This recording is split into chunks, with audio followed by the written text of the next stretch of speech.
Our first inductee tonight is Mr. Sidney Malone. Love, family, and fun are words Sidney Malone uses to describe his years at then Pearl River Junior College in the early 1960s. An outstanding athlete who distinguished himself on the football field, was a member of Coach Dobie Holden's 1963 undefeated state championship team. During his time on the gridiron for the Wildcats, he was selected to the All-State and All-American Honorable Mention squads. Malone continued his academic and athletic career at the University of Southern Mississippi, where he graduated in 1966 with a bachelor's degree in business management and was a varsity letterman for the Golden Eagles. His professional career began as owner and operator of Malone Roofing Company in Hattiesburg. By the 1970s, Malone was involved in building and operating a number of commercial ventures, including West Hattiesburg Apartments, Ramada Inn, and Conva Rest Nursing Home. He has developed, owned, and operated numerous businesses, including Community Cable Company, Hattiesburg Racquetball and Fitness Center, Southern Shirt Corporation, and Dry Hollow Cattle Company in Colorado. From 2004 to 2007, he was the owner of Malone Development LLC, the company that constructed the Malone Chapel and 2 residence halls on the Pearl River Community College Poplarville campus. Currently, Malone owns and operates Big Creek Wildlife, Eagles Nest Hunting Club, Malone Ranch LLC in Colorado, and other commercial property in Mississippi. Always generous with his time and money, Malone was the lead donor for construction of the Malone Chapel after the terrorist attacks of 9/11. He made his donation to the chapel in memory of his son Kelly, who passed away in 1987. Malone is an original member of the PRCC Development Foundation Board and a past president of the Wildcat Athletic Booster Club. He was named PRCC Alumnus of the Year in 2000. Malone and his wife Richie currently reside in Hattiesburg. Ladies and gentlemen, please join me in congratulating Mr. Sidney Malone.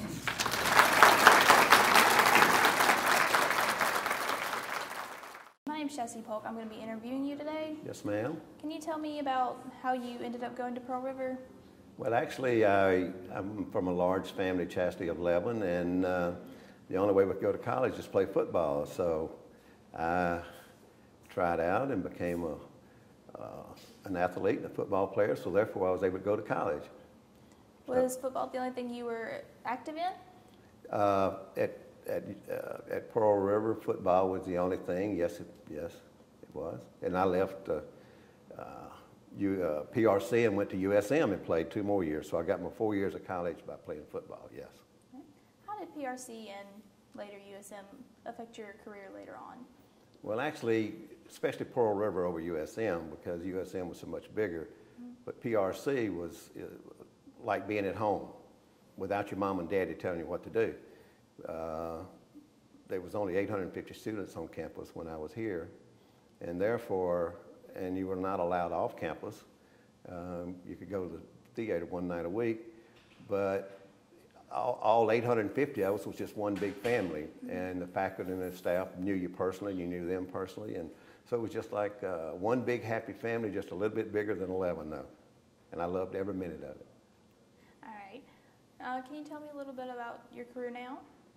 My career now is I'm winding down on my career, and I've done a lot of different business ventures, and I'm kind of liquidating those and trying to enjoy the last portion of my career. What all have you done throughout your lifetime, career-wise? Well, that's an interesting story if you want to hear the whole thing, but it's kind of long in length. But, and I didn't realize what all I had done until I received this achievement award, and my wife did a resume of me. I said I couldn't believe I did all these things. But as I look back on my career, especially when I got this achievement award, I tried to figure out how I was able to do it and how I accomplished all these things. And it all went back to my home growings and growing up, and the years at Pearl River. I matured more in those 2 years than I did the first 18, and even more than I did at USM, because when I got to USM, I became part of an athletic team and not really the university. The athletes at that point didn't socialize and mingle very well and very much with the students at large. So anyway, I graduated from college in 4 years at 21. And while I was in college, even though I had a full scholarship, I had part-time jobs on days off and on Saturdays and in the afternoons, putting roofing on houses. I separate myself from my other teammates because I worked on my days off and they laid around the dormitory. So as you look back on your life, you can see the difference with your work habits. And so therefore, 2 years after college, I decided that the roofing business was going to be too hard for me to do the rest of my life. So I started investing in real estate.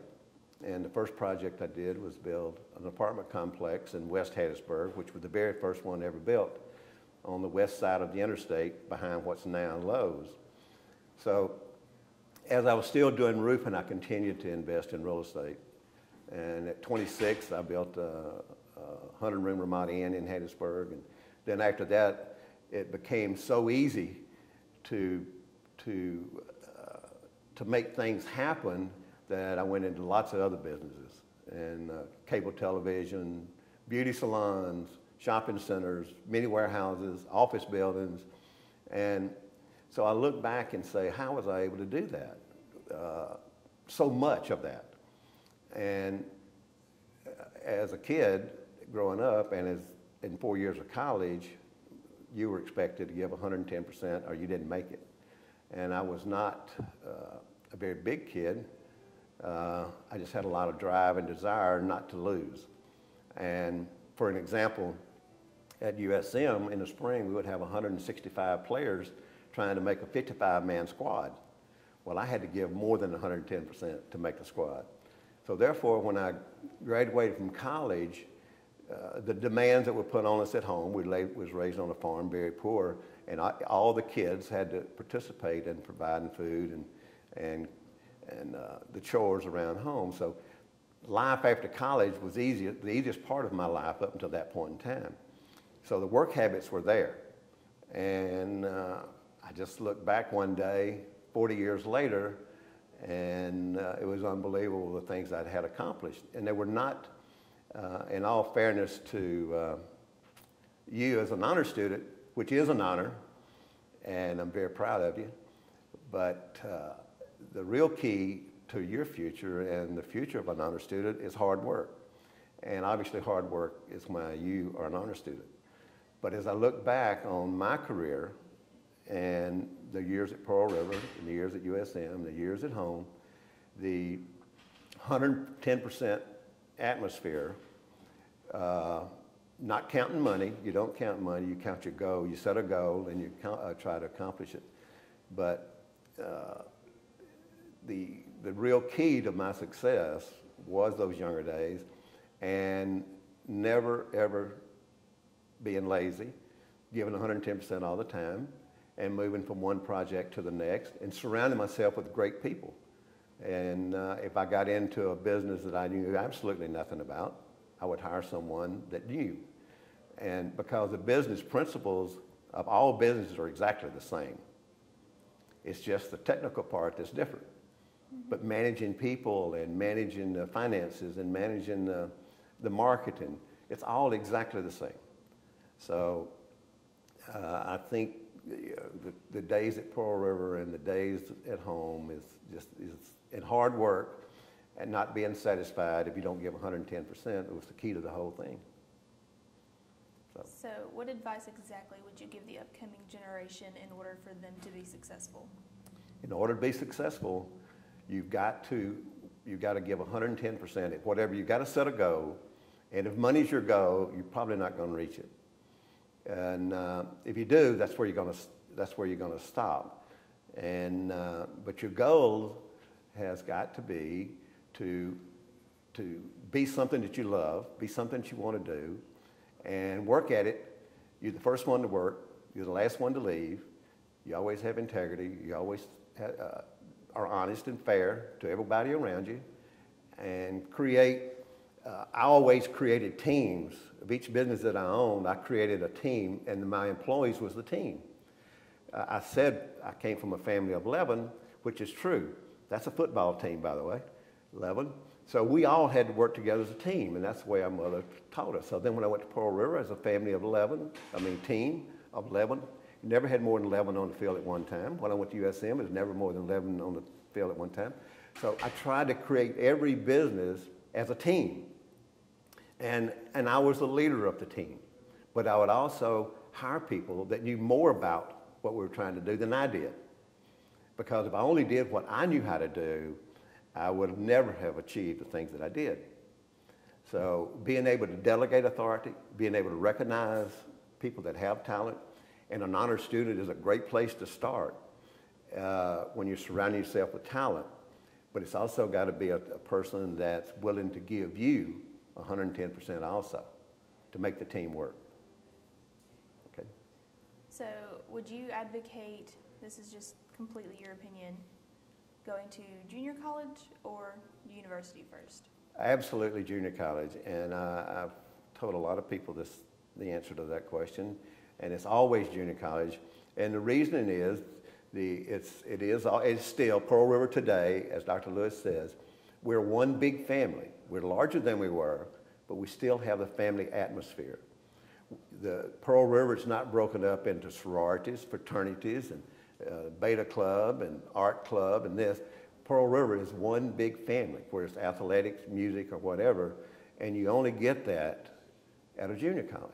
And the atmosphere it doesn't have the pressure that a senior college does. And most people more people graduate from junior college than they do senior college that goes in as a freshman, percentage-wise, because they get lost in the numbers and they lose their self-confidence if things don't go perfect. And they have no one to go and to counsel with. And at Pearl River, and any junior college actually, but especially Pearl River because I'm so familiar with it, if you've got a problem, there's a place for the answer.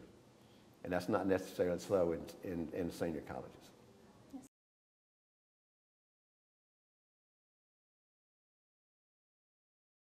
Christina, and good luck to you and your school. If I can ever help, I will. All right, thank you. Advice is for free. Good or bad? Thank you. Phew, wow, what a family here, huh? Pearl River is just an extension of the Malone brothers. It looks like there's 200 of us here tonight. But anyway, I want to first thank Dr. Lewis and Ernie and their committee for considering me worthy of this selection, and it's an honor to me. But I got to say one thing.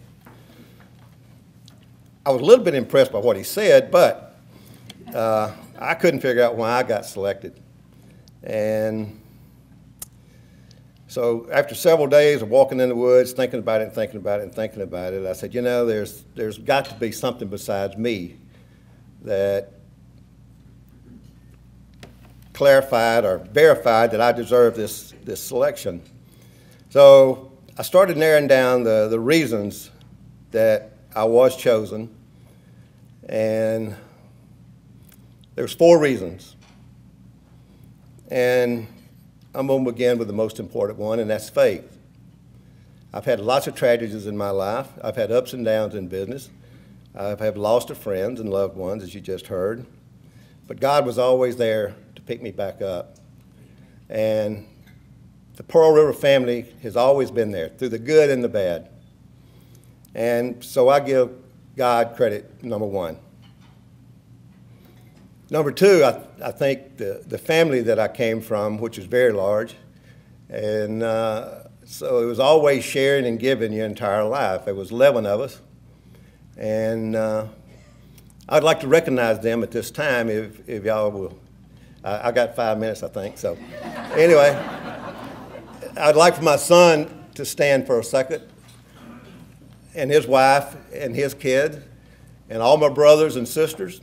They're not my sisters, they're wives. Stand, please, just a second. And my wife, Richie, and her family. And you can see, and Richie's family too. I just want the Pearl River family to see what I live with every day. And with that, thank you. And the great thing about coming from a large family is the giving and the sharing, the working in the fields, the milking of the cows, and so forth. So it was a relief to go to Pearl River Junior College and become part of the Pearl River family. And it's probably the easiest thing that ever happened was to go to college, get out of the house. But since I was 18 years old, I've been a part of and a member of the Pearl River family. So that gives you some idea how long I've been involved. But they've always had the atmosphere, thanks to our president and the presidents before him, that PRC was family. And if there was a death in the family, staff, students, or whatever, they were always there for you. So Pearl River has made a huge difference in my life. So to be a winner and have a winning team, you got to have teachers. And as I reflected on this, I've only got capital letters, so I'm kind of making this up as I go off of memory, because I talk to myself. So I didn't write word for word what I was going to say, but you got to have great teachers. And our mom and dad, and all my brothers are great examples of that. You got to have a mom and dad that demands the best, and demands the most. And I never will forget the first time I woke up when I guess I was 2 or 3 years old. I looked into bed and there was 3 more of us. And not to know, in 5 more years there's going to be 4 more. So anyway, so it's a life of giving and sharing. And I think most of whatever success I have had is really been based on the people around me. And Pearl River has been a big part of that. But the teachers also become coaches. And with great teachers and great coaches, life became easy. When I left college, everything from then on till now has been a lot easier than those 4 years of college. And I started out with Coach Holden, which books have been written about, as y'all well know, so I couldn't begin to talk about him because I don't have enough time. But Coach Holden was #1 teacher after I left Mom and Dad, which is teachers. But also Miss Holden, who's here tonight, was my typing teacher, and she just passed me so I could play football. So, and I thank you for that, Miss Holden. But anyway, the Holdens have made an impression on everybody in this room and lots of former athletes, as we all know. The other great teacher in my life was at USM was Coach P.W. Bear Underwood. And Bear was the reason that he got that name, because anybody that knows him knows how tough he was. And I had nightmares about Coach Underwood after graduation. So one day we was riding down the highway right there by Stuckey's on 49, and we pulled up to the red light 15 years later, and we'd gotten to be real good friends, which we still are. And he would be here tonight, except his health is not real good and he can't drive anymore. We sitting there at the red light, and I asked him, I said, Coach Underwood, I said, why were you so hard on us? I mean, it was 110% no matter what. And Dobie was a little more easy on you, but you better be perfect. He was more into perfection. Coach Underwood was more in supply and demand. You better give it all or you ain't going to be here. We're going to demand you leave. But anyway, but the bottom line was, he looked at me and he said, boy, he calls everybody boy. He said, boy, it wasn't nothing about football. I said, you mean we went through all that, what had nothing to do with football? He said, that's right, boy. He said, the real world is tough, and you're right in the middle of it right now, and you're finding out how tough it is, and I was getting you ready for the real world. So that was very true. So when we talk about success and you listen to things that I've done and not done, it goes back to the teachers and the coaches, in which I've named most of the most important ones. But also along the way, and I have some friends here that's been part of my family and friends since I was 11 years old and grammar school, and I thank them for being here. But I also thank all the Pearl River family for being here. But there's two people that I would like to single out that's been part of my life forever, and it gave me the freedom to venture into different businesses and move to the next one and move to the next one and move to the next one. And because I don't like business. I don't like running business. I like buying dirt and turning it into something and let somebody else have it. But my secretary over there, that I want her to stand up, has been with me for 36 years, Peggy. And she's the only one that I've ever had, well, for at least 36 years. But my mom was secretary for a while, by the way. So, but anyway, she owns my mail. She takes my phone calls. She screens my calls, first of all. She knows if it's a sales call. She can tell by the tone of voice, so I don't have to listen to that.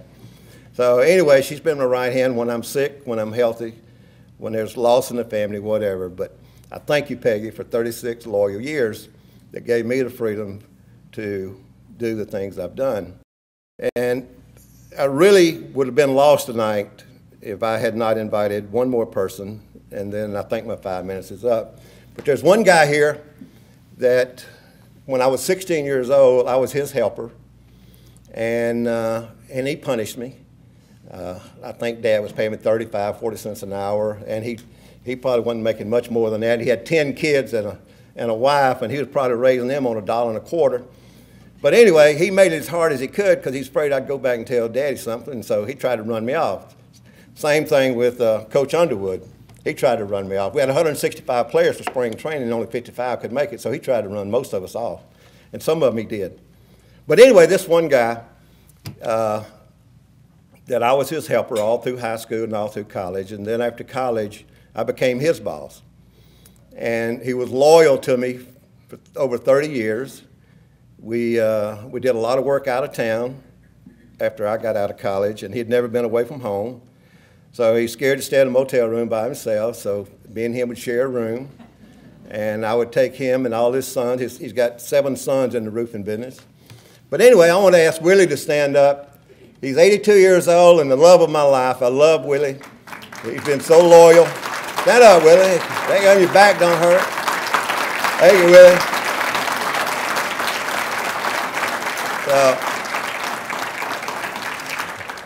So I'm going to sum it up by saying, as I started earlier, I don't know why I received this award, but I know if I do deserve it, there's lots and lots of people in this room and outside this room that made it happen. Thank you.